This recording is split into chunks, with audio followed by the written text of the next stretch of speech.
So you want to become a game developer, but you wonder what it actually takes to become one. You imagine building the next Hollow Knight, the next Stardew Valley, maybe something no one's ever seen before. But here's what you don't see in those dreams. Crashing builds at 2 AM, debugging a bug that doesn't make sense, spending days building a menu no one will talk about. Game dev is incredible. But it's not just fun ideas and cool art, it's time, frustration, grit, and learning things you never signed up for. This video isn't to scare you, it's to prepare you. Because if you're ready for what it takes, you build things that most people only dream about. In this video, I'll break down what most people never tell you about becoming a game dev, from the skills you need to the mindset it takes, and why most people give up before they ever finish. It takes more than just coding or art. When most people think about game development, they picture either a genius programmer or a brilliant artist. But the truth is, game development takes way more than just one or two skills. It involves designing fun mechanics, crafting stories, adding sound effects, creating models and art that actually look good.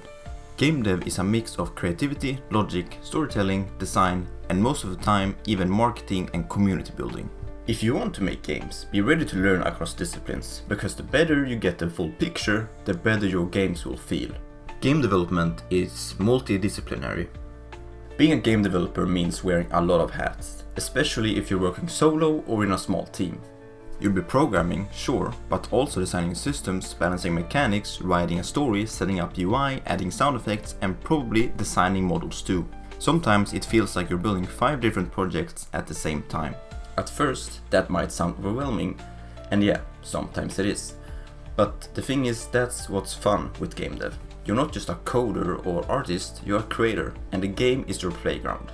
And here's the thing, you don't have to do it all from scratch. There are amazing asset packs out there for Unity. Fab has tons of great free and paid stuff. Humble Bundle often runs game dev bundles where you can get hundreds of assets for a very cheap price. I built entire prototypes using just asset packs. The same goes for sound and music. And you can find a ton of high quality, royalty-free audio online. And honestly, just a single background track and a few sound effects can completely change the vibe of your game. And we haven't even talked about AI yet. AI is your friend as a game dev.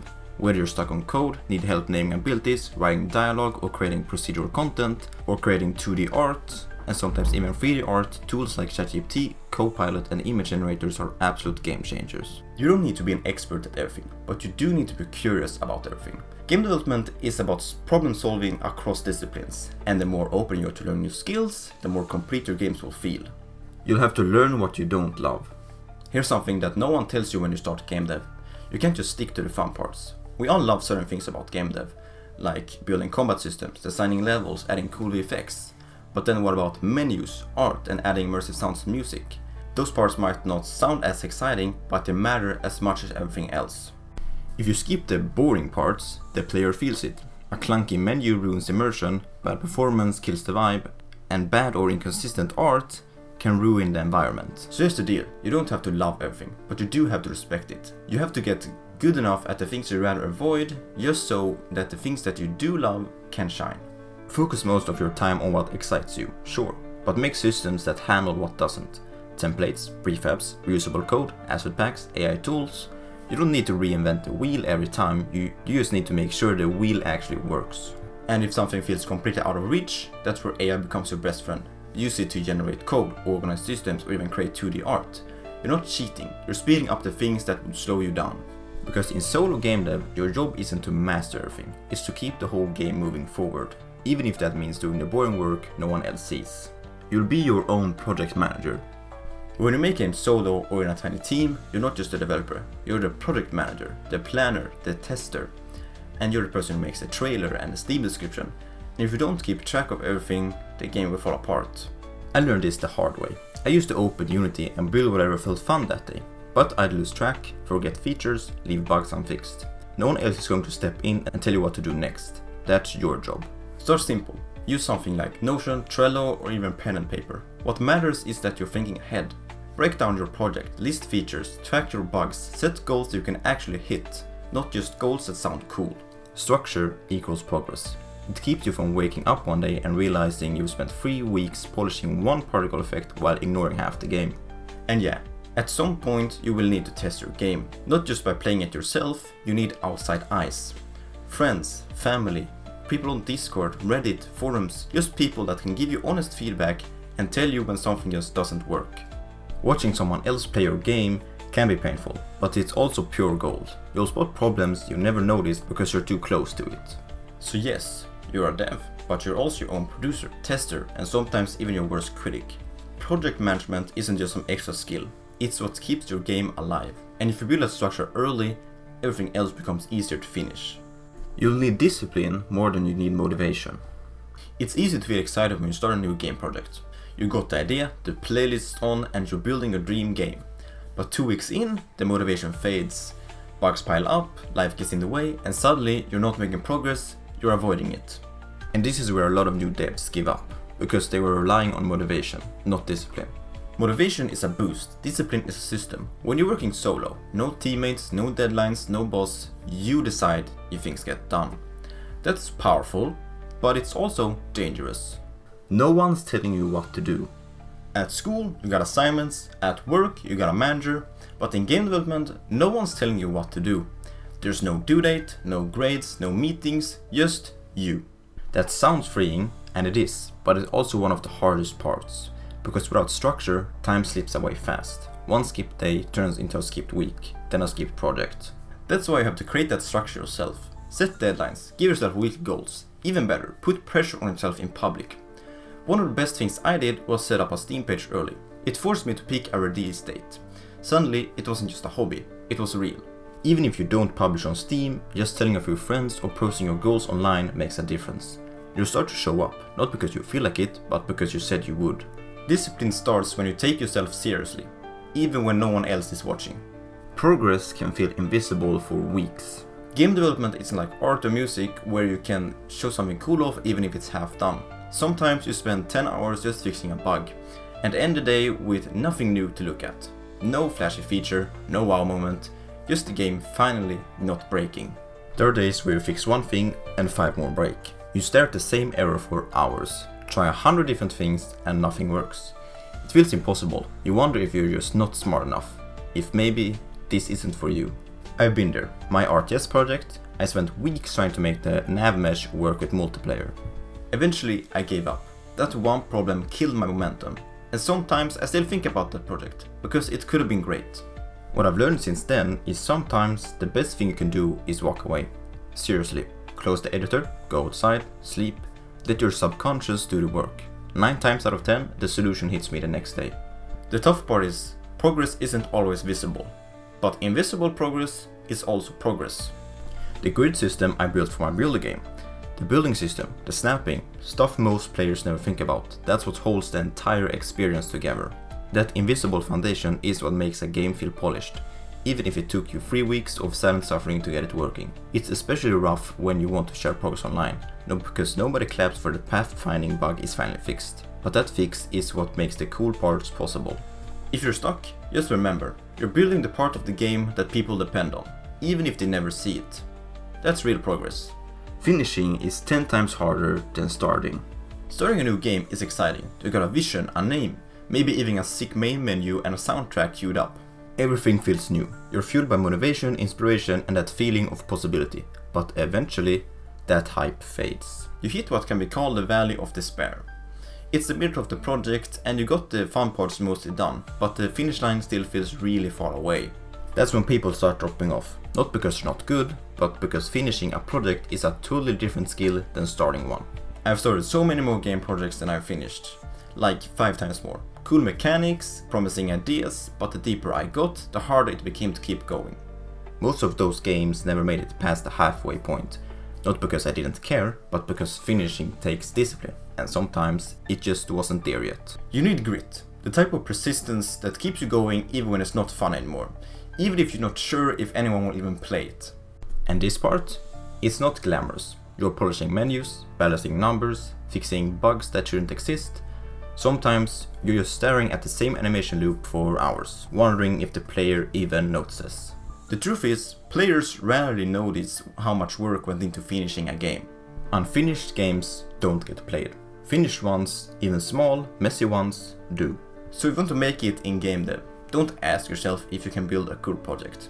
Instead, ask yourself, can I stick with this even when no one's clapping it? Because finishing a project, that's where real growth happens. Making the game is only half the battle. Here's something that no one tells you when you're starting out with game dev. Finishing your game doesn't mean you're done. You can build the best game in the world, but if nobody sees it, nobody plays it. Most beginners put everything into making the game, and zero energy into what comes next, getting people to care. Marketing, publishing, community, they're not extra steps. They're part of the process, because making the game is only half the battle. The other half is making sure it actually reaches someone. Nobody will discover your game automatically. This might sting a little, but it's true. Usually nobody will find your game magically.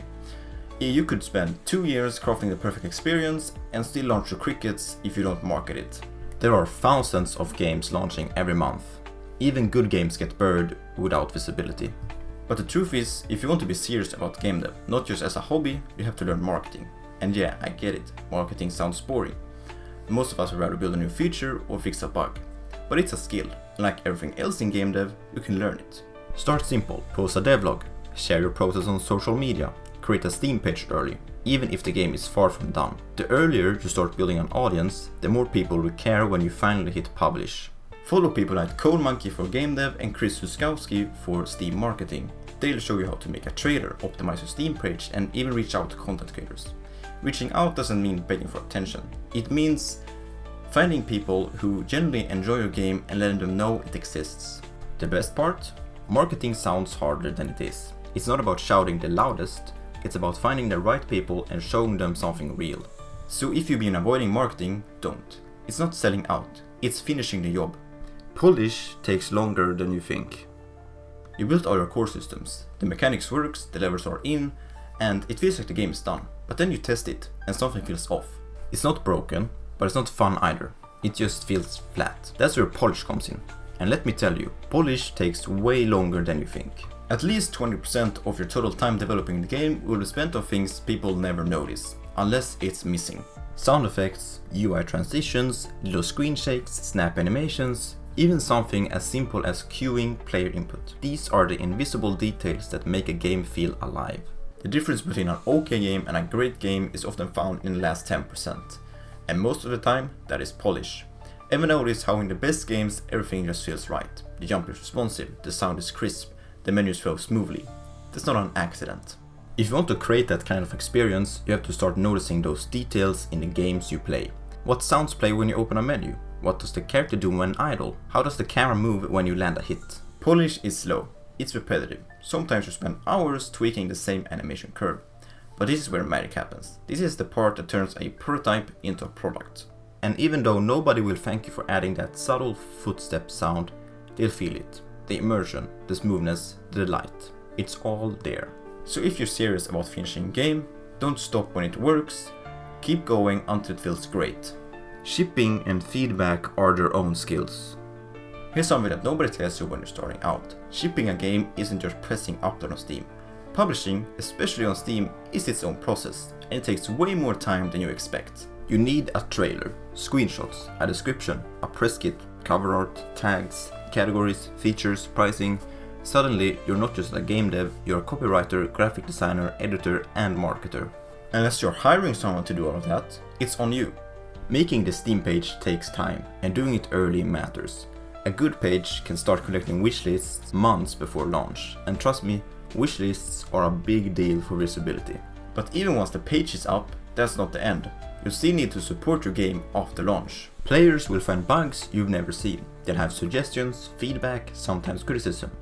Post-release support can be brutal if you're not ready for it. That's why your marketing needs to start way before your release. Build a community, share your progress, get testers, make content. You don't need to be perfect, but you do need to start, because finishing the game is only half the battle. Getting people to play it, that's the other half. Shipping your game is a milestone, but it's also a skill. The earlier you start learning it, the better are your chances to actually getting it into players' hands. Don't let this scare you, let it prepare you. I know this might have felt like a lot. A ton of skills, long hours, solo work, marketing, polishing, deadlines. But this video isn't here to scare you away, it's here to prepare you. You don't need to be a genius coder, or an amazing artist, or a master marketer from day one. You just need to start. You'll learn the rest by doing courses, tutorials, asset packs, even AI. These are tools to help you get through the stuff you don't know yet. You grow by shipping small projects, one step at a time. Game dev is hard. You'll question yourself, you'll hit walls, you'll want to give up.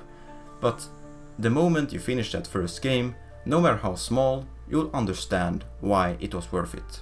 Because most people never do. Most people never even try. And you made something real, something you can play, something someone else can enjoy.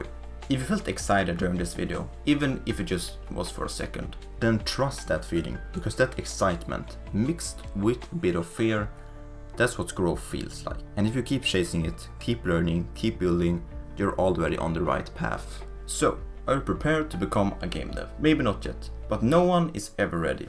So if you're willing to show up and keep going, you will be. And if you want to learn how to build the discipline you need for game dev, check out this video.